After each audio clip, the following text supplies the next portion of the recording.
Queridos hermanos obispos, queridos sacerdotes y diáconos, consagradas, consagrados, seminaristas, agentes pastorales, buenas tardes.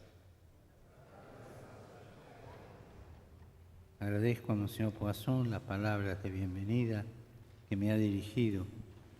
Los saludo a todos ustedes, especialmente a los que tuvieron que recorrer un camino largo para poder llegar. Las distancias en vuestro país son realmente enormes. Por eso, gracias. Estoy contento de encontrarme con ustedes. Dear brother bishops, dear priests and deacons, consecrated men and women, seminarians and pastoral workers, good evening. I thank Bishop Poisson for his words of welcome, and I greet all of you, especially those who had to travel a long way to get here. The distances in your country are truly large. Thank you. I am happy to be here with you. Es significativo que nos encontremos en la Basílica de Notre-Dame de Quebec, catedral de esta iglesia particular, sede primada del Canadá, cuyo primer obispo, San François de Laval, abrió el seminario en 1663 y durante todo su ministerio se dedicó a la formación de sacerdotes. De los ancianos, es decir, de los presbíteros, nos habló la lectura breve que hemos escuchado. San Pedro nos ha exhortado: apacienten el rebaño de Dios que les ha sido confiado, velen por él, no forzada, sino espontáneamente. Mientras estamos aquí reunidos como pueblo de Dios, recordemos que Jesús es el pastor de nuestra vida, que cuida de nosotros porque nos ama verdaderamente. A nosotros, pastores de la Iglesia, se nos pide esa misma generosidad para presentar el rebaño, para que pueda manifestarse la solicitud de Jesús por todos y su compasión por las heridas de cada uno. It is significant that we find ourselves in the Basílica of Notre-Dame de Quebec, the cathedral of this particular church and primatial see of Canada, whose first bishop, Saint François de Laval, opened the seminary in 1663 and devoted his entire ministry to the formation of priests. The brief reading that we have heard spoke to us about the elders, that is, the presbyters. St. Peter urged us, tend the flock of God, that is your charge, not by constraint, but willingly.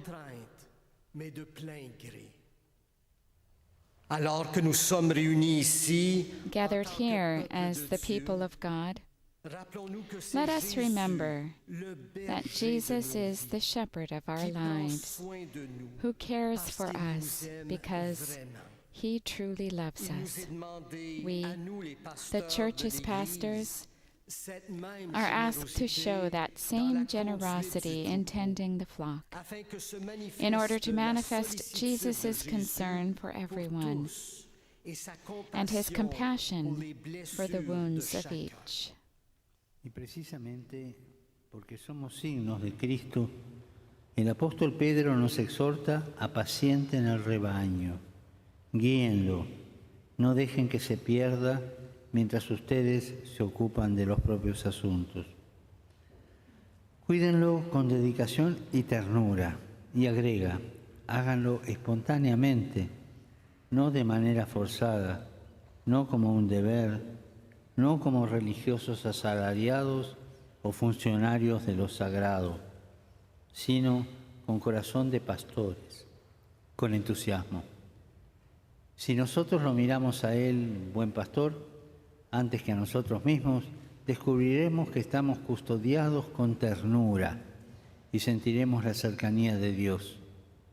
De aquí nace la alegría del ministerio y antes aún la alegría de la fe, no de ver lo que nosotros somos capaces de hacer, sino de saber que Dios está cerca, que nos amó primero y nos acompaña cada día. Precisely because we are a sign of Christ, the Apostle Peter urges us to tend the flock, to guide it, not to let it go astray while busy about our own affairs. Care for it with devotion and tender love. Peter tells us to do this willingly, not perforce, not as a duty, not as professional religious personnel, sacred officials, but zealously and with the heart of a shepherd. If we look to Christ, the Good Shepherd, before looking to ourselves, we will discover that we ourselves are tended with merciful love. We feel the closeness of God. This is the source of the joy of ministry and above all, the joy of faith.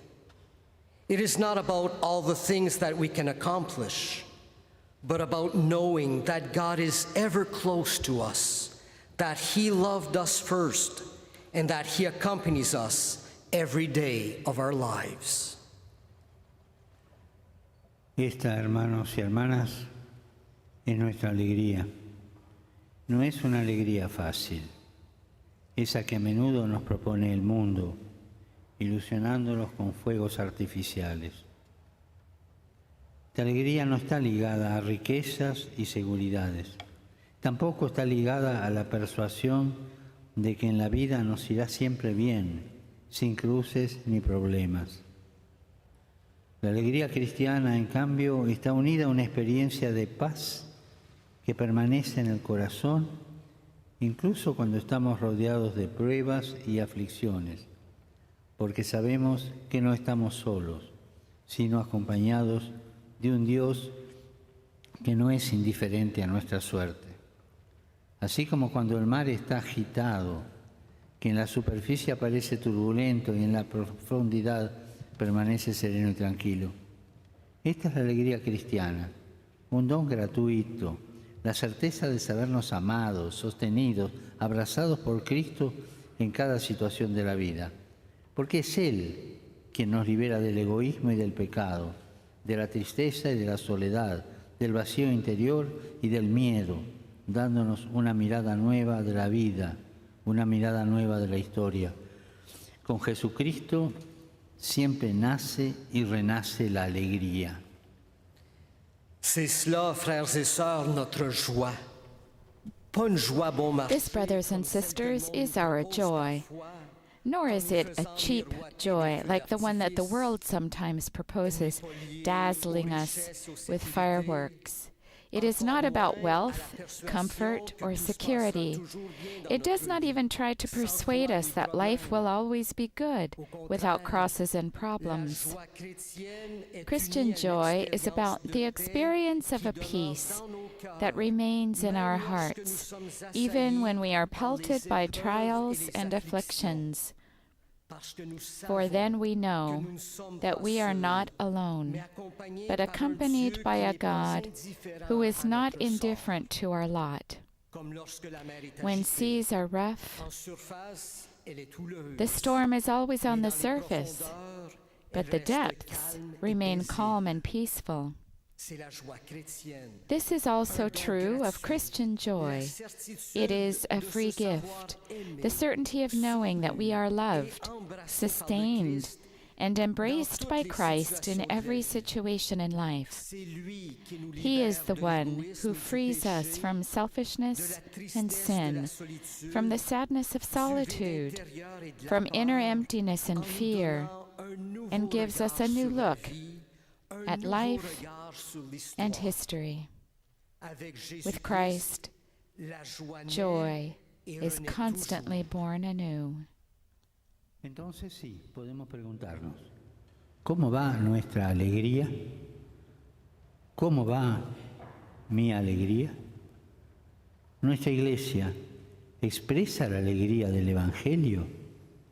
en nuestras comunidades, ¿hay una fe que atrae por la alegría que comunica? Si queremos afrontar estas cuestiones en su raíz, no podemos menos que reflexionar sobre aquello que en la realidad de nuestro tiempo hace peligrar la alegría de la fe y amenaza con oscurecerla, poniendo seriamente en crisis la experiencia cristiana. Pensamos entonces inmediatamente en la secularización, que desde hace tiempo ha transformado el estilo de vida de las mujeres y de los hombres de hoy, dejando a Dios casi en el trasfondo, como desaparecido del horizonte. Pareciera que su palabra ya no es una brújula de orientación para la vida, para las opciones fundamentales, para las relaciones humanas y sociales. Pero debemos hacer rápidamente una aclaración. Cuando observamos la cultura en la que estamos inmersos, sus lenguajes y sus símbolos, es necesario atentos a no quedar prisioneros del pesimismo, no quedar prisioneros del resentimiento, dejándonos llevar por juicios negativos o nostalgias inútiles. Hay en efecto dos miradas posibles respecto al mundo en que vivimos. Una la llamaría mirada negativa y la otra mirada que discierne. Nous pouvons donc nous demander comment se porte notre joie. So let us ask ourselves a question. What are we doing? How am I doing when it comes to joy? Does our church express the joy of the gospel? Is there a faith in our communities that can attract by the joy it communicates? If we want to go to the root of these questions, we need to reflect on what it is that, in today's world, threatens the joy of faith and thus risks diminishing it and compromising our lives as Christians. We can immediately think of secularization, which has greatly affected the style of life of contemporary men and women, relegating God, as it were, to the background. God seems to have disappeared from the horizon, and His Word no longer seems a compass guiding our lives, our basic decisions, our human and social relationships. Yet, we should be clear about one thing. When we consider the culture in which we are immersed and its variety of languages and symbols, we must be careful not to fall prey to pessimism or resentment, passing immediately to negative judgments or a vain nostalgia. There are two possible views we can have towards the world in which we live. I would call one the negative view, and the other the discerning view. La primera, la mirada negativa, nace con frecuencia de una fe que, sintiéndose atacada, se concibe como una especie de armadura para defenderse del mundo. Acusa la realidad con amargura, diciendo el mundo es malo, reina el pecado, y así corre el peligro de revestirse de un espíritu de cruzada. Prestemos atención a esto, porque no es cristiano. De hecho, no es el modo de obrar de Dios, el cual, nos recuerda el Evangelio, amó tanto al mundo que entregó a su Hijo único para que todo el que cree en Él no muera, sino que tenga vida eterna. El Señor, que detesta la mundanidad, tiene una mirada buena sobre el mundo. Detesta la mundanidad y tiene una mirada buena sobre el mundo. Él bendice nuestra vida, dice bien de nosotros y de nuestra realidad. Se encarna en las situaciones de la historia no para condenar, sino para hacer brotar la semilla del reino, precisamente ahí donde parecería que triunfan las tinieblas. Si nos detenemos en una mirada negativa, por el contrario, acabaremos por negar la encarnación, porque más que encarnarnos en la realidad, huiremos de ella. Nos cerraremos en nosotros mismos Lloraremos nuestras pérdidas, nos lamentaremos continuamente y caeremos en la tristeza y en el pesimismo. Tristeza y pesimismo nunca vienen de Dios. En cambio, estamos llamados a tener una mirada semejante a la de Dios, que sabe distinguir entre el bien y se obstina en buscarlo, en verlo y alimentarlo. No es una mirada ingenua, sino una mirada que discierne la realidad. Le premier, le regard négatif, naît souvent d'une The foi first, the negative view, is often born of a faith that feels under attack and thinks of it as a kind of armor defending us against the world. This view bitterly complains that the world is evil, that sin reigns, and thus risks clothing itself in a crusading spirit. We need to be careful because this is not Christian. It is not, in fact, the way of God, who, as the Gospel reminds us, so loved the world that he gave his only Son, that whoever believes in him should not perish, but have eternal life. The Lord, who detests worldliness, has a positive view of the world. He blesses our life, speaks well of us in our situation, and makes himself incarnate in historical situations, not to condemn, but to give growth to the seed of the kingdom in those places where darkness seems to triumph. If we are limited to a negative view, we will end up denying the incarnation. We will flee from reality rather than making it incarnate in us. We will close in on ourselves, lament our losses, constantly complain, and fall into gloom and pessimism. Gloom and pessimism, which never come from God. We are called instead to have a view similar to that of God, who discerns what is good and persistently seeks it, sees it, and nurtures it. This is no naive view, but a view that discerns reality. Para afinar nuestro discernimiento sobre el mundo secularizado, dejémonos inspirar por lo que escribió San Pablo VI, Evangelii Nuntiandi, esa exhortación apostólica que todavía hoy tiene vigencia. Para él, la secularización es un esfuerzo en sí mismo justo, legítimo, no incompatible con la fe y la religión, para descubrir las leyes de la realidad y de la misma vida humana dadas por el Creador. Dios, en efecto, no nos quiere esclavos, sino hijos. No quiere decidir en nuestro lugar ni oprimirnos con un poder sagrado en un mundo gobernado por leyes religiosas. No. Él nos ha creado libres y nos pide que seamos personas adultas, personas responsables en la vida y en la sociedad.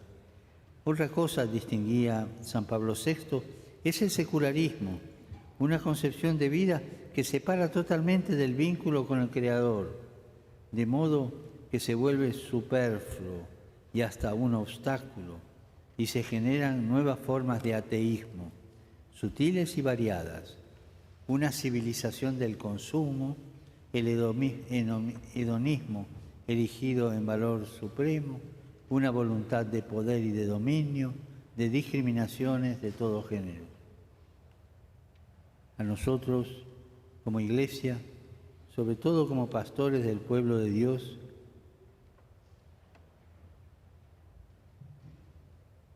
como pastores, como consagradas, como consagrados, como seminaristas y como agentes de pastoral, a todos nosotros nos toca saber hacer estas distinciones, discernir.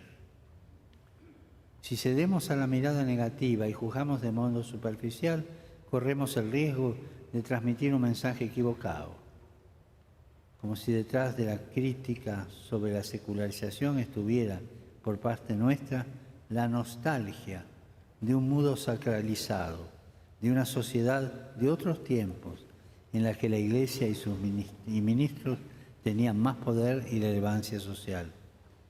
Y esta es una perspectiva equivocada.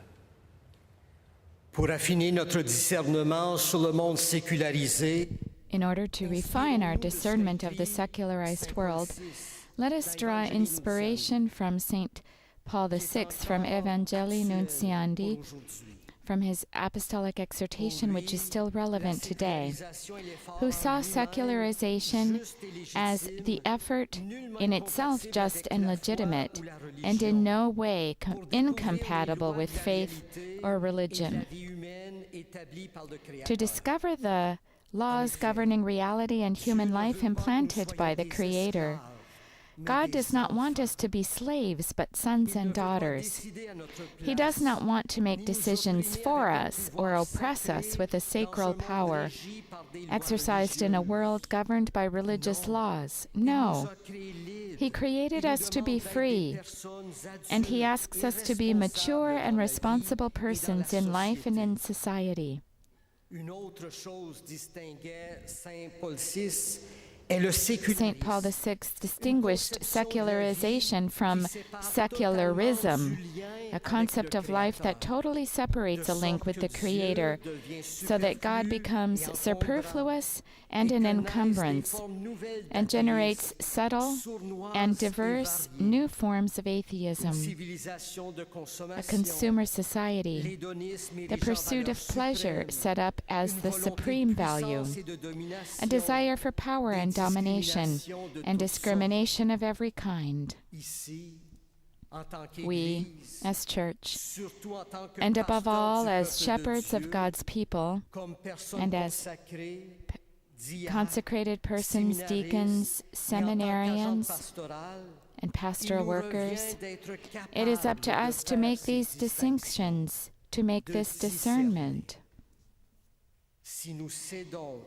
If we yield to the negative view and judge matters superficially, we risk sending the wrong message, as though the criticism of secularization masks on our part the nostalgia for a sacralized world, a bygone society in which the Church and her ministers had greater power and social relevance. And this is a mistaken way of seeing things. Como advierte un gran estudioso de estos temas, el problema de la secularización para nosotros cristianos no debe ser la menor relevancia social de la Iglesia o la pérdida de riquezas materiales y privilegios. Más bien, esta nos pide que reflexionemos sobre los cambios de la sociedad que han influido en el modo en que las personas piensan y organizan la vida. Si nos detenemos en este aspecto, nos damos cuenta de que no es la fe la que está en crisis, sino ciertas formas y modos con los que anunciamos. Por eso la secularización es un desafío a nuestra imaginación pastoral. Es la oportunidad para recomponer la vida espiritual en nuevas formas y también para nuevas formas de existir. De este modo, mientras la mirada que discierne nos hace ver las dificultades que tenemos en transmitir la alegría de la fe, a la vez nos estimula a volver a encontrar una nueva pasión por la evangelización, a buscar nuevos lenguajes, a cambiar algunas prioridades pastorales e ir a lo esencial. Au contraire, comme le fait remarquer un grand spécialiste de ces questions, Instead, as one of the great scholars of our time has observed, the real issue of secularization for us Christians should not be the diminished social relevance of the Church or the loss of material wealth and privileges.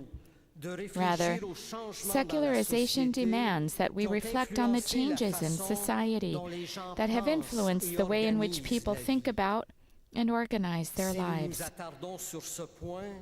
If we consider this aspect of the question, we come to realize that what is in crisis is not the faith, but some of the forms and ways in which we present it. Consequently, secularization represents a challenge for our pastoral imagination. It is, quote, an occasion for restructuring the spiritual life in new forms and for new ways of existing, unquote, from Charles Taylor, A Secular Age.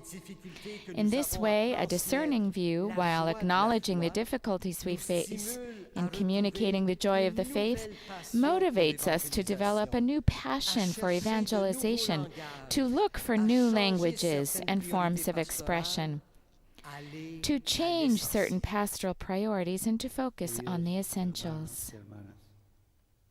Necesitamos anunciar el Evangelio para dar a los hombres y a las mujeres de hoy la alegría de la fe. Pero este anuncio no se hace principalmente con palabras, sino por medio de un testimonio rebosante de amor gratuito, tal como Dios lo hace con nosotros.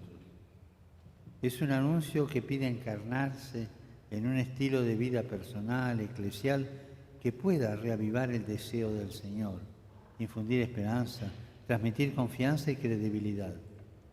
Y sobre esto me permito, en espíritu fraterno, proponerles 3 desafíos que ustedes podrán llevar adelante en la oración y en el servicio pastoral. Chers frères et sœurs, il est nécessaire de proclamer Dear brothers and sisters, the gospel needs to be proclaimed if we are to communicate the joy of faith to today's men and women. Yet, this proclamation is not primarily a matter of words, but of a witness abounding with gratuitous love, for that is God's way with us. A proclamation that should take shape in a personal and ecclesial lifestyle that can rekindle a desire for the Lord, instill hope, and radiate trust and credibility. Here, in a spirit of fraternity, allow me to suggest 3 challenges that can shape your prayer and pastoral service. El primero de los desafíos, dar a conocer a Jesús. En los desiertos espirituales de nuestro tiempo, generados por el secularismo y la indiferencia, es necesario volver al primer anuncio. Lo repito, es necesario volver al primer anuncio. No podemos presumir de comunicar la alegría de la fe presentando aspectos secundarios a quienes todavía no han abrazado al Señor en sus vidas, o bien solo repitiendo ciertas prácticas o reproduciendo formas pastorales del pasado. Es necesario encontrar nuevos caminos para anunciar el corazón del Evangelio a cuantos todavía no han encontrado a Cristo.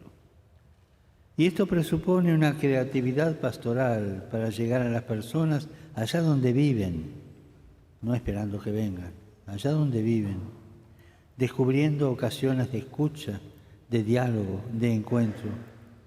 Es necesario volver a lo esencial, es necesario volver al entusiasmo de los hechos de los apóstoles y a la belleza de sentirnos instrumentos de la fecundidad del Espíritu hoy. Es necesario volver a Galilea. Es la cita de Jesús resucitado.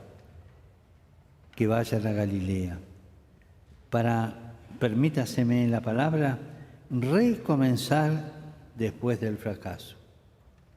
Volver a Galilea. Y cada uno de nosotros tiene su propia Galilea, la del primer anuncio. Recuperar esa memoria. Le premier défi, faire connaître Jésus. Dans les déserts spirituels de notre temps, générés par le sécularisme et l'indifférence, The first challenge is to make Jesus known. In the spiritual deserts of our time, created by secularism and indifference, it is necessary to return to the initial proclamation. I repeat, it is necessary to return to the initial proclamation. We cannot presume to communicate the joy of faith by presenting secondary aspects to those who have not yet embraced the Lord in their lives, or by simply repeating certain practices or replicating older forms of pastoral work. We must find new ways to proclaim the heart of the gospel to those who have not yet encountered Christ. This calls for a pastoral creativity capable of reaching people where they are living, not that they come to us, where they are living, finding opportunities for listening, dialogue, and encounter.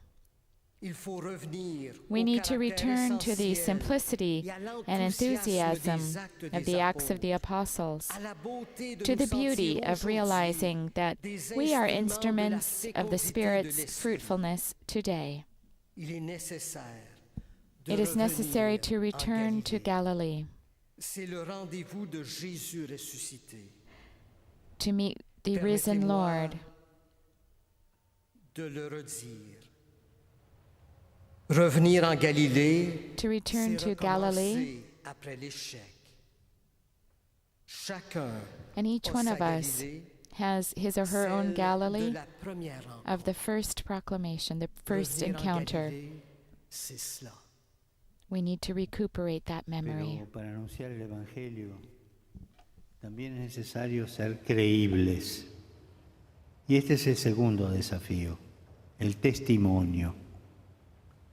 El Evangelio se anuncia de modo eficaz cuando la vida es la que habla, la que revela esa libertad que hace libre a los demás, esa compasión que no pide nada a cambio, esa misericordia que habla de Cristo sin palabras.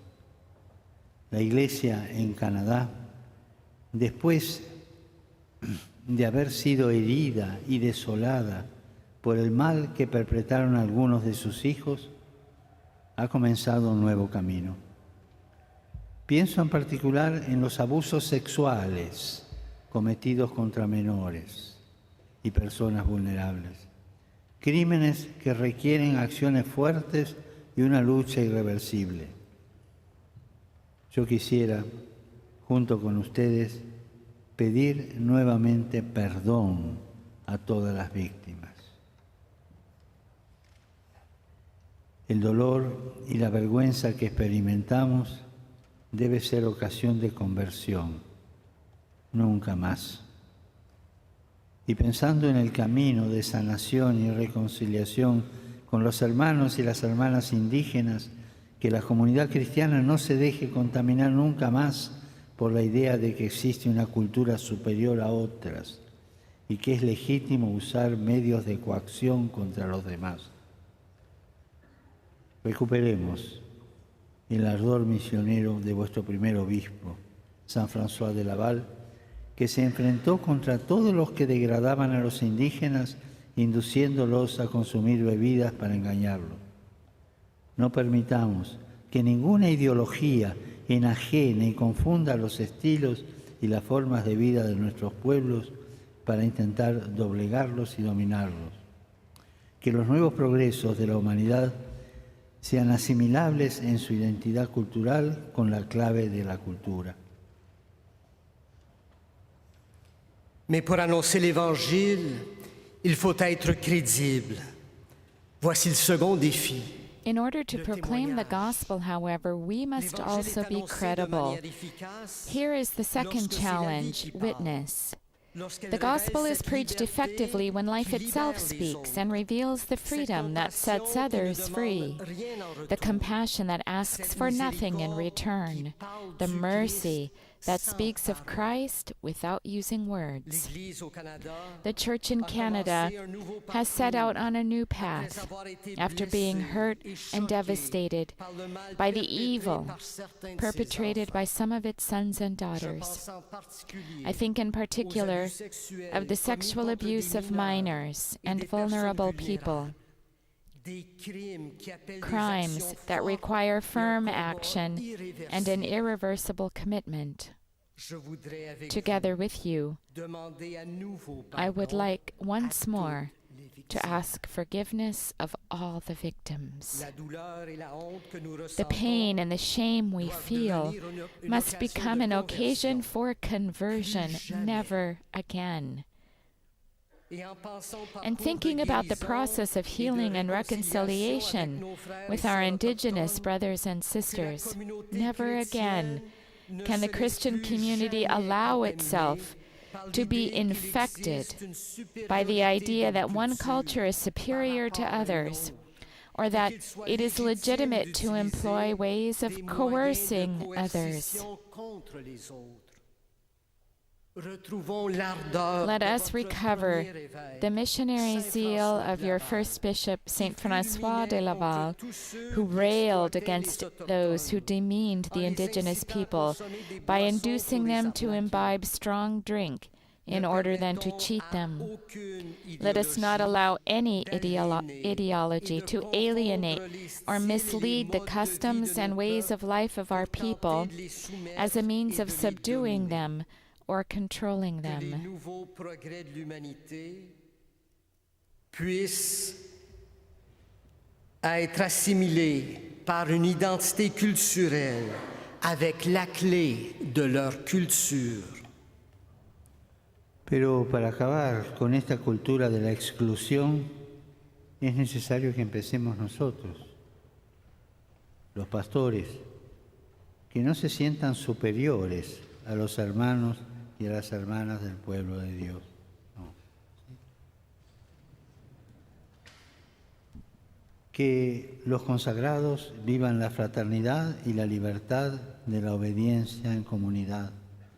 Los seminaristas que se dispongan a ser servidores dóciles y disponibles. Y los agentes pastorales no conciban su servicio como poder. Se empieza desde aquí. Ustedes son los protagonistas y los constructores de una iglesia diferente, humilde, afable, misericordiosa. Una iglesia que acompaña los procesos, que trabaja decidida y serenamente en la inculturación, que valora a cada uno y a cada diversidad cultural y religiosa. Demos este testimonio. Mais pour en finir avec cette culture de l'exclusion, In order to defeat this culture of exclusion, we must begin with ourselves, pastors, who should not feel themselves superior to their brothers and sisters in the people of God. That consecrated persons live fraternally with the freedom of obedience in life and community.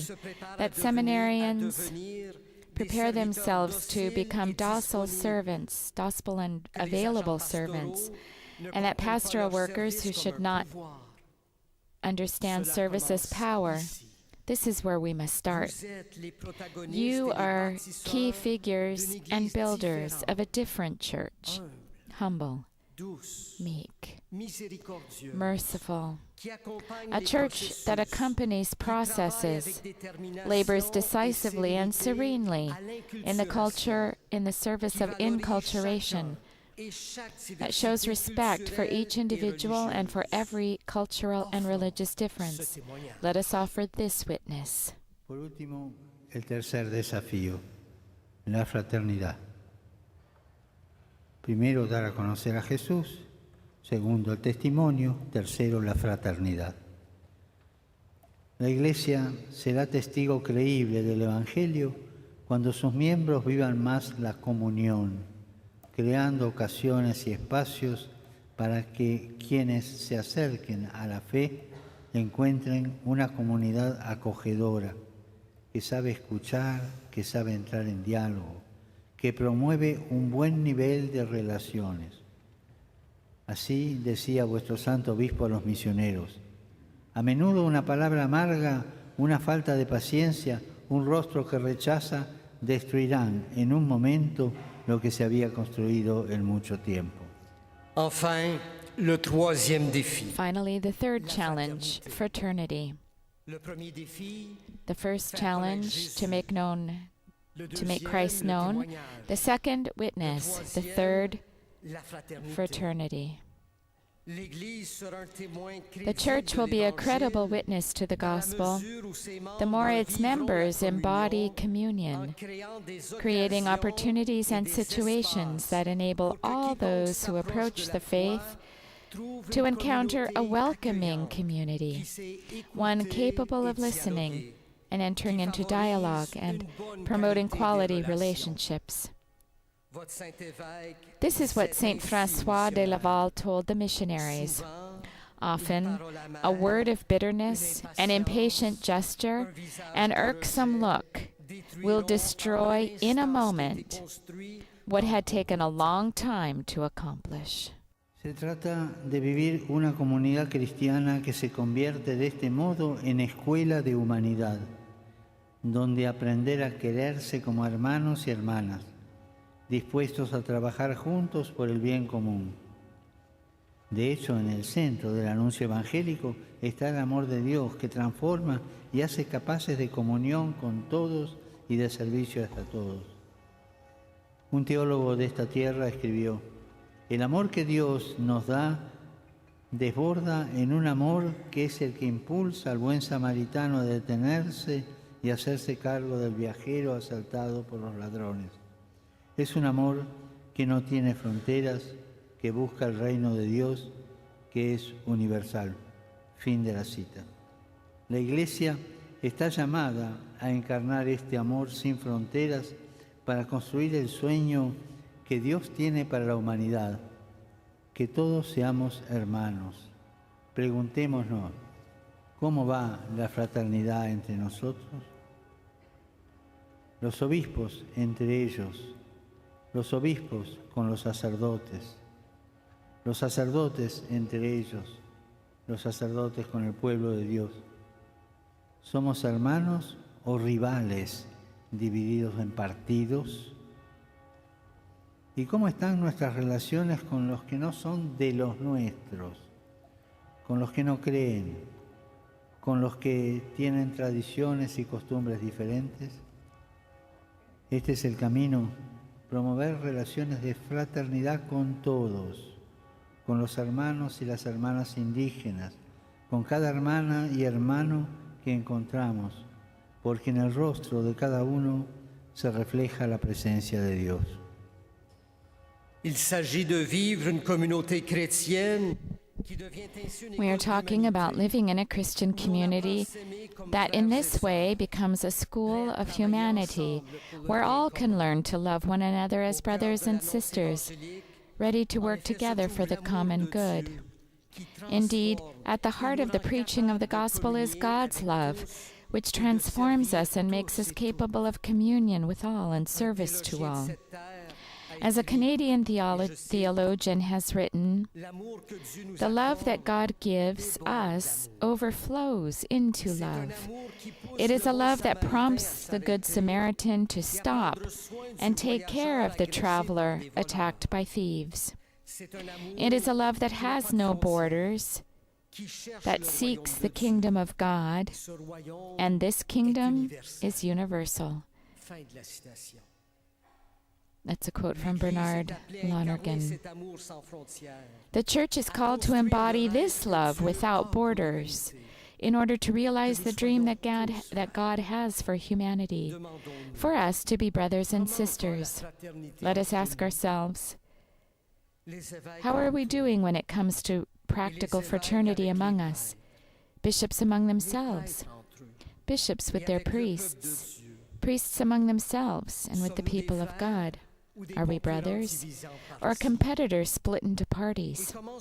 And how about our relationships with those who are not one of our own, with those who do not believe, with those who have different traditions and customs? This is the way to build relationships of fraternity with everyone, with indigenous brothers and sisters, with every sister and brother we meet, because the presence of God is reflected in each of their faces. Estos son, queridos hermanos y hermanas, solamente algunos desafíos. No olvidemos que solo podemos llevarlos adelante con la fuerza del Espíritu, que siempre debemos invocar en la oración. Pero no dejemos entrar en nosotros el espíritu del secularismo, pensando que podemos crear proyectos que funcionan por sí mismos y solo con las fuerzas humanas sin Dios. Es una idolatría esta, la idolatría de los proyectos sin Dios. Y por favor, no nos encerremos en el retroceso, Sigamos adelante con alegría. Pongamos en práctica estas palabras que dirigimos a San François de Laval. Tú fuiste el hombre del compartir, visitando a los enfermos, vistiendo a los pobres, combatiendo por la dignidad de los pueblos originarios, sosteniendo a los misioneros cansados, siempre pronto a tender la mano a los que estaban peor que tú.